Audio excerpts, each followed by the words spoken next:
Hey guys, how's it going? Welcome back. So today's discussion is about FPV, what it means, what it is. Well, FPV is simply first person view. So think of it this way. Go stare at a wall and stick your hands out in front of you like this. You're going to see your hands in front of you. So that's technically a first person view.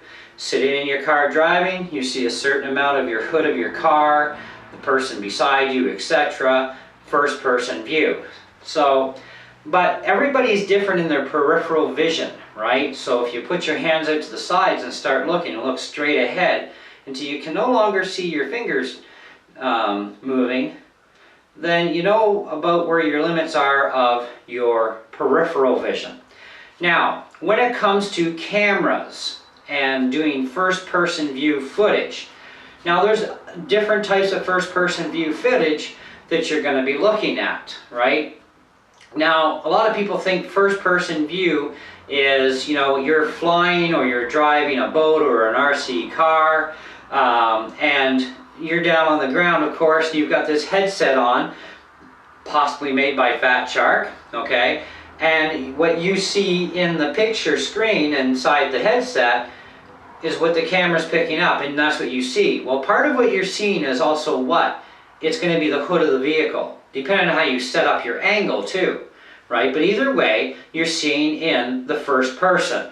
So, and you're going to see a certain amount of peripheral view, which is limited by what the camera can do. Now, some cameras you can alter its peripheral view or angle of view, where some it's a fixed thing. So not every camera is built equally. Now, if you want to have a large peripheral area view on the sides as well as the front, well then you have to find a camera that can do that. So asking me what camera does that, you're asking the wrong person. You need to do the investigating, find out what's out there for cameras, what the degree of angle of the lens is, etc. Also, when you're looking at cameras, you're looking at preferably high definition. If you want the best quality picture, you're going to need, for the very best, you're going to of course need 1080p, but 720 suffices as well. Now, pretty much any and every camera out there, whether it be attached to a cell phone, a camcorder, a camera that's capable of doing video, these can all be used as first-person view cameras. And nowadays we even have a lot of regular cameras that also shoot video footage that are also waterproof to a certain amount of depth. So if you're swimming and you want to shoot some video in the first person view, you can take one of these cameras down underwater with you to a certain degree and shoot a lot of the scenery down below the water surface, etc. You can set these cameras up underneath your RC boat. Make sure you mount them really secure though, because with the amount of force coming with wave, water and all that, and the speed of your boat, you could rip your camera off from underneath your boat. So you might want to make sure that's securely mounted. But all of this in total is what's called first person viewing.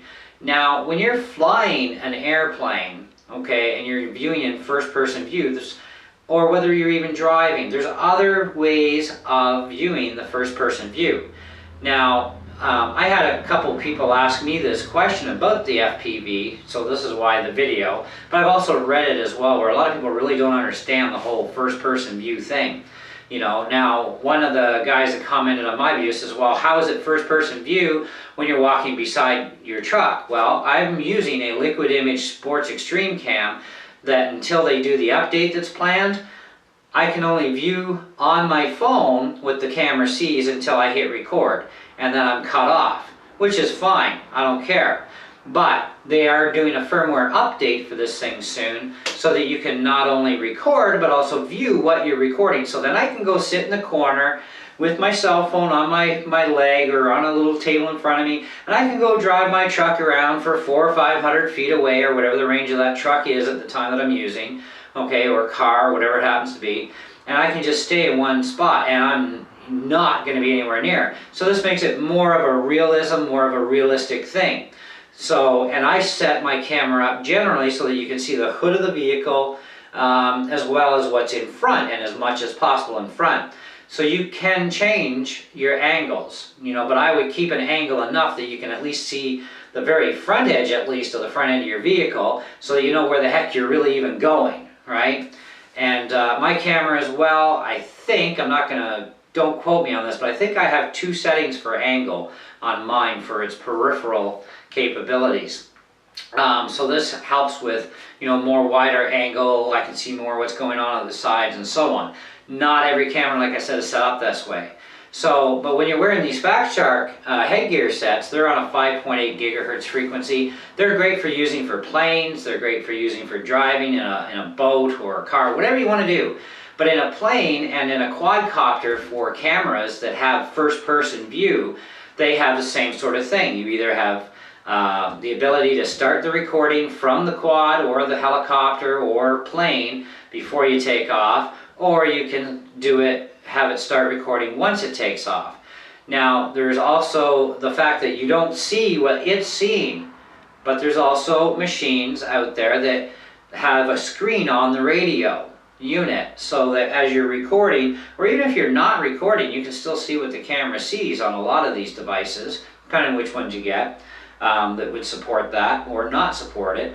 But anyways, so Hubsan has a quadcopter, for example, and it has a nice size screen on it, so everything the quad sees you see, okay? Now these are fixed cameras too, so you don't get to choose how it's presented. It's pre-chosen at the factory on a specific angle, and that's it. So you're going to have to work with that and deal with that on that type of a quad. If you want the full capability of you control it all, well, get yourself a DJI Phantom quadcopter or something similar. Okay, now you're talking bucks. Get the multi-gimbal controlled mount for the camera, throw in your regular camera, your GoPro camera, whatever you want to mount for a camera on that platform, and you can change and alter your views. Only thing is, you're going to need a camera that can plug in to the quad and feed the footage back to the radio unit so that you can see what it's seeing, right? So you're going to be limited to cameras that you can obviously use, that you will be able to see things as they actually happen, right? So this is stuff where you got to really do a lot of research and homework on before you even get into this, because just because something says, oh, it's FPV, that doesn't necessarily mean it's the FPV system you're looking for, or that's going to work for what you need to work with. So you need to really investigate. Okay, what's it do? What's the pixel rate? Is it 720? Is it 1080? Are we stuck in 480p, which really sucks dirt? Okay, old school technology is what we call that today, right? So 720 and 1080p are the 2 top runners for video quality, whether you're snap shooting or whether you're doing video coverage. Right, so shooting actual film. So these are things you got to consider. So, hopefully this answers the questions to you guys on what first-person view means, or FPV. Because I have a few videos up on my YouTube channel, trail truck running, and I put the word FPV in there because that's what we're doing, FPV trail running. And what you notice in there is you'll see a certain percentage of the hood of my vehicle, and you'll see my buddy's vehicle in front of me, or somebody else's vehicle, or no vehicles at all. You just see the scenery, and it's the same exact thing as if you're really in that vehicle. That's first-person view. Okay, so it's like you're there. The only difference is with my camera, I have the Liquid Image Ego Cam, and right now GoPro is under the same restrictions. Is we cannot right now view on our smartphones that control these cameras as we're recording. So when GoPro updates, they'll have an update to do it. Liquid Image is already planning that update. That's great. And for the underwater stuff, Liquid Image has some really cool goggle sets with built-in cameras, and other companies have this stuff too. I'm learning more about the FPV stuff as I go along, because I want to get into more of the FPV, into the serious side of throw a set of goggles on my face, go driving, go flying, because I drive land vehicles, water vehicles, and I fly quadcopters and helicopters. And, hopefully this year, but maybe next year, I'll get back into flying planes again. And a lot of that stuff, I want to have a headset type of thing, or at least a screen in front of me, so that I can see what it sees, at the same time as I'm recording footage, because that's really a cool experience and a lot of fun. So anyways, hopefully this answers your questions, but if not, feel free to ask away and I'll do the best I can to answer them, but just don't ask me questions when it comes to, you know, what camera's the best, what should I get, what does this one do and that one. I don't want to hear those questions because I don't have the answers and I'm not going to rush around for the answers for that sort of thing. You need to figure out what you need to do. You need to find the camera that's right fit for you, for your machine, etc. You know, and so on and so on. So that's something you need to do there. This video is only to explain what FPV it really is and what it's about, how it works. Okay, so that's pretty much it. Other than that, we'll catch you on the next video.